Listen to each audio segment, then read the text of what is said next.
just concluded contracts worth $1.2 billion to buy hundreds of thousands of rounds of 155mm artillery ammunition. This demonstrates that NATO's tried and tested structure for joint procurement is delivering. Russia's war in Ukraine has become a battle for ammunition. So it is important that allies refill their own stocks as we continue to support Ukraine. Let's discuss this with Mark Savchuk in Kyiv. He is with the Civil Oversight Council for the National Anti-Corruption Bureau of Ukraine. Mark, good to have you on the program. So how important is this agreement by NATO for Ukraine and its fight against Russia? Hello, thank you very much for having me. Yes, it is incredibly important. The chief of NATO was absolutely right that this is war over artillery mainly. Yes, of course, there are other munitions that are constantly being used, but artillery munition is absolutely bread and butter. And therefore, this billion-dollar contract is obviously building towards long-term support of Ukraine that obviously needs those hundreds of thousands, if not million, of artillery munitions in order to fight back against the Russian invasion. In the coming future, let's say the next few days or next few weeks, where will we see Ukraine putting its focus on? Because there seems to be an escalation now from Ukraine and from Russia, from what we've been seeing on some of the attacks, especially on the bigger cities like Kyiv and like Kharkiv. Well, if you ask Ukrainians, they wouldn't really say that what is happening right now is an escalation, because the rocket missile strikes that you see right now, that you see today, is not an escalation, something that has been repeated many, many times by Russia. And therefore, well, from Ukrainian perspective, this is not an escalation. It's just what Russia does when it accumulates enough missiles in order to strike. So what Ukraine is now focusing is on kicking Russia back out of the main attack paths that Russia is currently pursuing. One is near Kharkiv on various villages around Kharkiv, and the other one is in Avdiivka, which is a huge battlefield at the moment, very much like Bakhmut 1 year ago, and currently the losses of Russian army there is quite substantial. But obviously Ukraine is waiting for the supplemental package to be voted in the United States, because the United States is the main military assistance provider to Ukraine.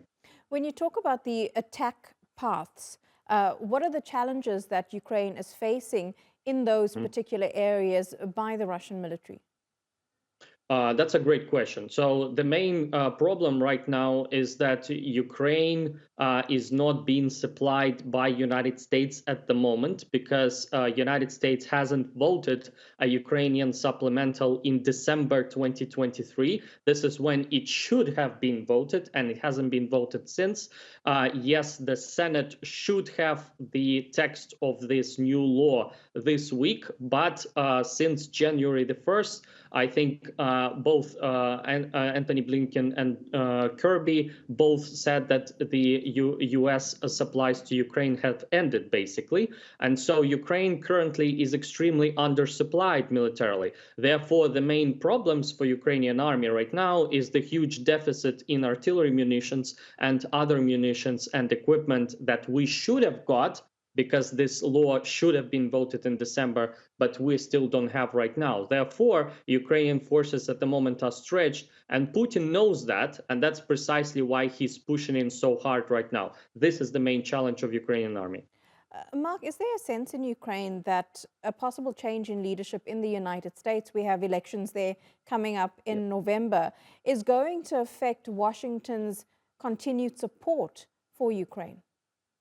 Yes, absolutely. This is a main concern, and not just for Ukraine, but for Europe. If you analyze the rhetoric of European leaders, the prime ministers, the ministers of defense of Europe, in 2023, you would see just nominal support lines for Ukraine, saying that sanctions should be put in place, saying that Western leaders should unite and help Ukraine. Right now, you hear a totally different narrative. Right now, prime ministers in Europe are outright saying that we need to be independent of United States support. We need to be strong ourselves.